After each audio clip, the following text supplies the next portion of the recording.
या गावाचे जे काही फोटोज आहेत, या शाळेचे जे काही फोटोज आहेत, तुमचे जे काही फोटोज आहे, माझी टीम शूट करते.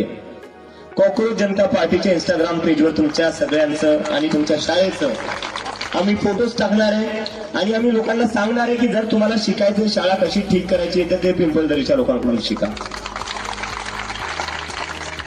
आणि यात मी महिलांचं खास आभार मानतो. मला सांगण्यात आलंय की सगळ्यात जास्त जे योगदान दिलेले तुम्ही दिलेले आहे, तर खूप खूप आभार तुमचे.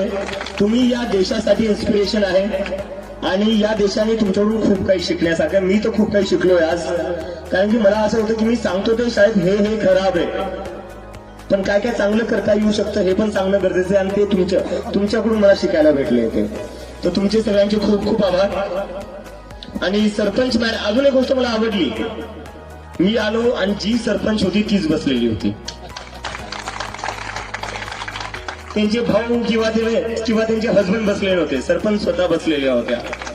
तर ती गोष्ट मला आवडली या गावाची आणि या गावाकडून अजून ती गोष्ट शिकण्यासारखी आहे. तर खरंच तुमचं गाव म्हणजे आधुनिक भारत कसा बनवू शकतो ते आधुनिक पिंपळदरीतून बनवू शकतो हे तुम्ही दाखवून दिलेलं आहे. आणि पिंपळदरीचं नाव आता माझी गॅरंटी मी देश पातळीवर नेणार आहे. आणि आता मी मीडियालाही सांगितलं की तुम्ही करा हे सगळं शूट, तुम्ही दाखवा, देशाला माहिती पडलं पाहिजे पिंपळदरी सारखं गाव आहे जिथं सरकार फेल झाली, जिथं सरकारकडून काहीच मदत नाही भेटली, तरी पण या गावकऱ्यांनी एकत्र येऊन स्वतःच्या खिशातून पैसे टाकून ही शाळा उभा केलेली आहे.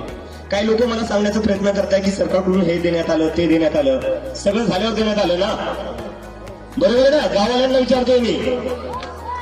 काही सरकारचे लोक आहेत मला वाटतं तर तुम्हाला म्हणतात आम्ही ही मदत केली ती मदत केली. तेव्हा कुठं होते जेव्हा या सगळ्या बिल्डिंगी तुटलेल्या होत्या.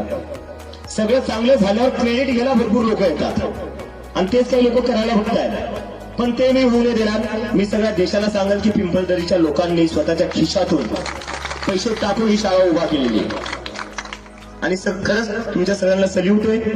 आणि अजून एक गोष्ट आवडली मला, जेव्हा मी इथं आलो तेव्हा माझ्या इतक्या वेगळ्या वेगळ्या भाषांमध्ये स्वागत करण्यात आलं. मलाच नाही कळलं कोणती भाषा बोलतायत, पण त्यावर एक गोष्ट ही कळली की जर पिंपळदरी सारख्या गावात जिथे यायला चांगला रस्ता नाही, जिथं मोबाईलचा नेटवर्क येत नाही, जर तिथलच्या मुली स्पॅनिश बोलतायत, फ्रेंच बोलतायत, जॅपनीज बोलतायत, तर याच्यावरच कळतं शिक्षणावर किती चांगलं काम इथं करण्यात आलेलं आहे. तर तुमचे सगळ्यांचे मी खूप खूप आभार मानतो. मला थोडं आता घाई आहे, मला अजून काही शाळा बघायच्या आहे, नंतर मला संभाजीनगरला निघायचंय. पण माझं गाव इथून जास्त दूर नाही, 10 किलोमीटरवर आहे. आता आपली भेट होत राहणार आणि जेही मोठे लोक माझ्याकडे येतील याच्यानंतर त्यांना मी पिंपळदरीला नक्की घेऊन येणार ही शाळा दाखवायला. मला खूप